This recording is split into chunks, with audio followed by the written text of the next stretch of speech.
Hello friend, welcome to Chandan classes. आज हम लोग देखेंगे संज्ञानात्मक विकास, कॉग्निटिव डेवलपमेंट को। तो संज्ञान वह मानसिक क्रिया या प्रक्रिया है जिससे ज्ञानार्जन होता है, जिसमें ज्ञान या जानकारी, प्रत्यक्षीकरण, अंतःप्रज्ञा और तर्क सम्मिलित है। कॉग्निशन शब्द की उत्पत्ति लैटिन शब्द कॉग्नोसियर से हुई है, जिसका अर्थ होता है जानना या ज्ञान। अब परिभाषाएं देखते हैं संज्ञान की परिभाषाएं। ऑक्सफोर्ड डिक्शनरी के अनुसार विचार, अनुभव और इंद्रियों के माध्यम से ज्ञान अर्जित करने और अबोध की मानसिक क्रिया या प्रक्रियाएं क्या है? संज्ञान है। वेबस्टर शब्दकोश के अनुसार संज्ञान क्या है? जानकारी, ज्ञान और प्रत्यक्षीकरण की क्रिया संज्ञान है। संज्ञानात्मक विकास। संज्ञानात्मक विकास अध्यापकों के लिए अति महत्वपूर्ण है। अधिगम और संज्ञान एक दूसरे के पूरक हैं। अधिगम ज्ञान व कौशल के अर्जन की प्रक्रिया है, जिसमें संज्ञान निहित होता है।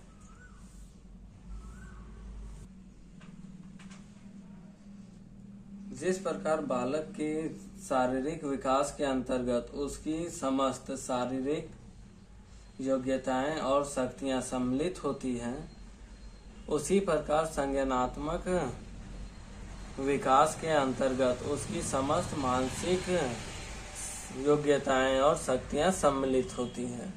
संज्ञान में संवेदना, सेंसेशन, प्रत्यक्षण, परसेप्शन, कल्पना, धारणा, पुनर्स्मरण, समस्या समाधान, चिंतन, तर्क आदि मानसिक क्रियाएं सम्मिलित हैं। संज्ञानात्मक विकास से तात्पर्य बालकों में किसी संवेदी सूचनाओं को ग्रहण करके उस पर चिंतन करने और क्रमिक रूप से उसे इस लायक बनाने से है, जिसका प्रयोग विभिन्न परिस्थितियों में समस्या समाधान के लिए किया जाता है। इसका संबंध उन तरीकों से है जिसमें बालक आंतरिक मानसिक शक्तियां अर्जित, विकसित और आवश्यकता अनुसार प्रयोग करता है। शैशवावस्था में सीखना, याद करना व सूचना को प्रतीक रूप में प्रस्तुत करने की सामान्य क्षमता विकसित होती है, जैसे सजीव, निर्जीव और कुछ वस्तुओं को पहचानना। बाल्यावस्था में अधिगम व सूचना संबंधी कार्य की गति में तीव्रता आ जाती है, जैसे याद रखने व संकेत प्रयोग की क्षमता में विकास होता है। किशोरावस्था में बालक सूक्ष्म चिंतन की ओर बढ़ता है। अब हमने देख लिया संज्ञान क्या है, संज्ञान की परिभाषाएं और उसके कुछ इम्पोर्टेंट फैक्ट हम लोग जान चुके हैं। अब देखते हैं जीन पियाजे के संज्ञानात्मक विकास का सिद्धांत।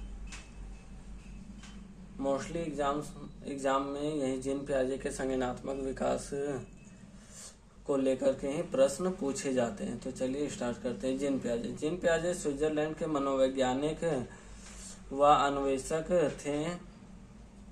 वे जीव जंतु विज्ञान में डॉक्टरेट की उपाधि प्राप्त की थी। 1920 में पेरिस के विनेट टेस्टिंग प्रयोगशाला के साथ जुड़े थे। जीन पियाजे ने संज्ञानात्मक विकास का नवीन सिद्धांत प्रस्तुत किया। उनके अनुसार संज्ञान विकास की धारणा संज्ञान विकास की अवधारणा आयु ना होकर बालक द्वारा चाही गई अनुक्रिया से दूसरी अनुक्रिया तक पहुंचने की निश्चित प्रगति है। बच्चों के साथ प्रेरणा विच्छेदन करते हुए उन्होंने विकास या बाल बोध ग्रहण करने के संबंध में अपने शैक्षिक सिद्धांत दिए। उन्होंने अपना अध्ययन अपने 3 बच्चों पर किया। यहाँ शायद एक वर्ड छूट गया, उससे कोई फर्क नहीं पड़ता है, यहाँ तथा हटा देंगे तो ये पूरा एक सीक्वेंस में होगा। जीन पियाजे के सिद्धांत से संबंधित संप्रत्यय। पहला है अनुकूलन, एडेप्टेशन। बालकों में वातावरण के साथ सामंजस्य करने की जन्मजात प्रवृत्ति होती है, जिसे अनुकूलन कहा जाता है।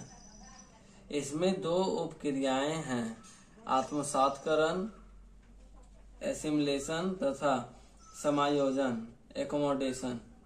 दोनों में समानता यह है कि दोनों ही स्वयं एवं वातावरण की वस्तुओं के बारे में सूचना प्राप्त करने की मूल योजना है। आत्मसातकरण में बालक समस्या समाधान हेतु या वास्तविकता से समायोजन हेतु पूर्व में सीखी गई मानसिक प्रक्रियाओं का सहारा लेता है। उदाहरण देखते हैं। बच्चों का किसी भी वस्तु को मुंह में रखना आत्मसातकरण का उदाहरण है, क्योंकि वस्तु के साथ परिचित क्रिया खाने की क्रिया का आत्मसातकरण है। समायोजन। कभी कभी देखा गया है कि पूर्व की सीखी गई क्रियाएं आत्मसातकरण में उपयोगी नहीं है। वे बालक क्रिया योजना व्यवहार या संप्रत्यय में परिवर्तन लाता है, जिसे समायोजन कहते हैं। जैसे बालक कुत्ता से परिचित है, परंतु जब वह बिल्ली को देखता है तो वह मानसिक संप्रत्यय कॉन्सेप्ट में परिवर्तन कर बिल्ली को अलग विशेषताओं को पहचानता है।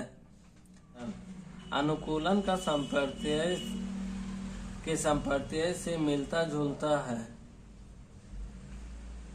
इसमें बालक आत्मसातकरण तथा समायोजन के बीच संतुलन कायम करता है। उदाहरण माना, यदि बालक एक ऐसी समस्या में फंसता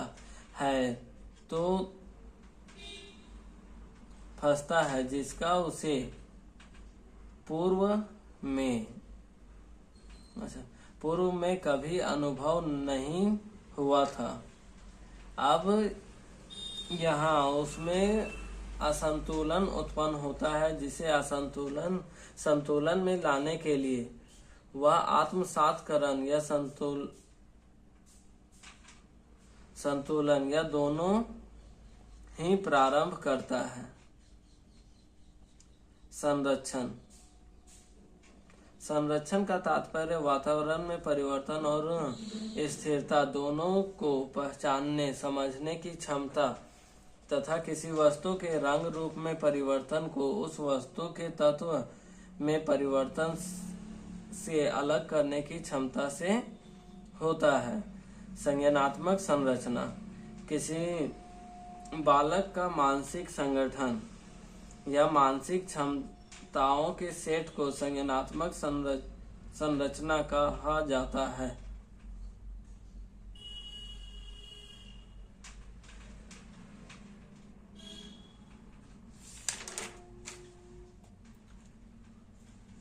मानसिक संक्रिया। जब बालक किसी समस्या के समाधान पर चिंतन करता है, वह मानसिक संक्रिया करते समझा जाता है। स्कीमस या व्यवहारों के संगठित पैटर्न को कहा जाता है, जिसे आसानी से दोहराया जा सके।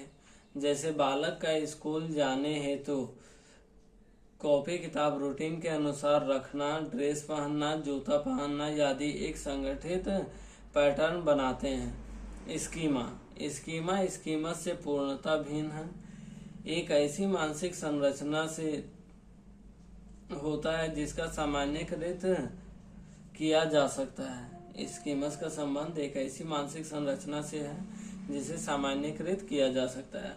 अभय विकेंद्रन। इसका तात्पर्य किसी वस्तु या चीज के विषय में वस्तुनिष्ठ या वास्तविक ढंग से सोचने की क्षमता से है। इसके अनुसार 3 से 4 माह के बच्चे में यह क्षमता नहीं होती, परंतु 23-24 माह के बच्चे में यह क्षमता आ जाती है। कौन सा क्षमता? विकेंद्रण का। अब है जीन पियाजे के संज्ञानात्मक विकास की सिद्धांत।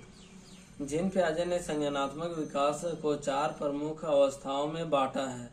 प्रत्येक अवस्था में बालक के भिन्न भिन्न प्रयासों को रखा गया है। प्रत्येक अवस्था की अपनी एक निश्चित समयावधि होती है। संज्ञानात्मक विकास की अवस्थाएं। पहला है संवेदी पेशीय अवस्था। जन्म से 2 वर्ष तक होता है। इसमें शैशव अवस्था का काल आता है। अन्य क्रियाओं के साथ साथ चीजों को पकड़ना सीखता है। बच्चा मुंह में डालता है, इधर उधर करना और पहचानने का कार्य करता है। इसकी 6 उप अवस्थाएं हैं। पहला है प्रतिवर्ती क्रियाओं की अवस्था, वृत्तीय प्रतिक्रिया की अवस्था। दूसरा है गौण वृत्तीय प्रतिक्रिया की अवस्था, गौण स्कीमेटा की अवस्था। तृतीय वृत्तीय प्रतिक्रिया की अवस्था।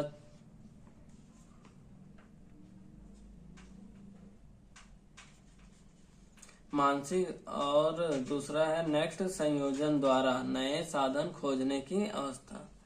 अब है प्राक संक्रियात्मक अवस्था। इसका काल होता है 2 वर्ष से 7 वर्ष तक। प्रारंभिक बाल्यावस्था का समय इसी के अंदर आता है। सूचना का विकास अर्थात समझने लगता है, मतलब वो समझ पाता है कोई भी चीज को, कि वस्तु, शब्द, प्रतिमान, चिंतन, तर्क किस लिए होता है। इसके परिणाम स्वरूप जोड़, घटाव, गुणा, भाग आदि कर लेता है, परंतु नियम नहीं समझता। इसकी 2 उप अवस्थाएं हैं, प्राक संक्रियात्मक अवधि और अंतर्देशीय अवधि।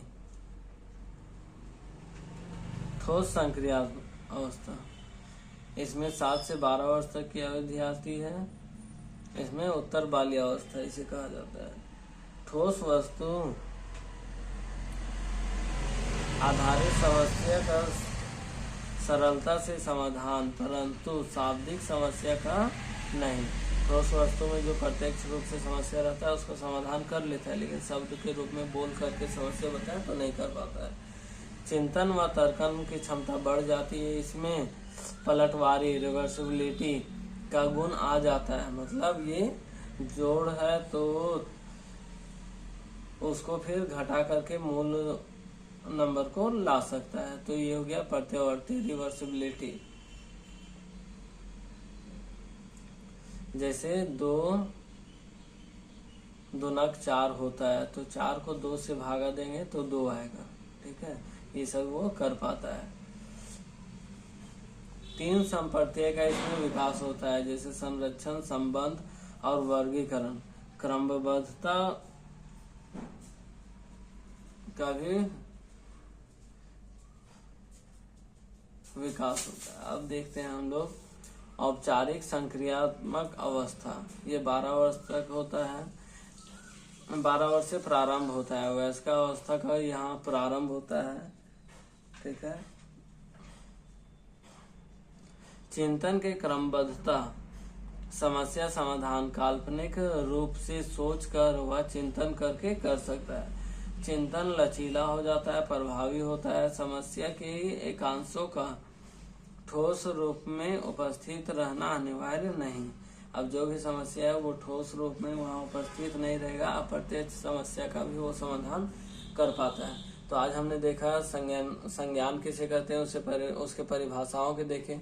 उसके बाद जीन पियाजे के संज्ञानात्मक विकास का सिद्धांत को पूरी तरह से जान लिया। इससे अच्छा यूट्यूब में कहीं कंटेंट नहीं है, मैंने खुद सर्च किया है।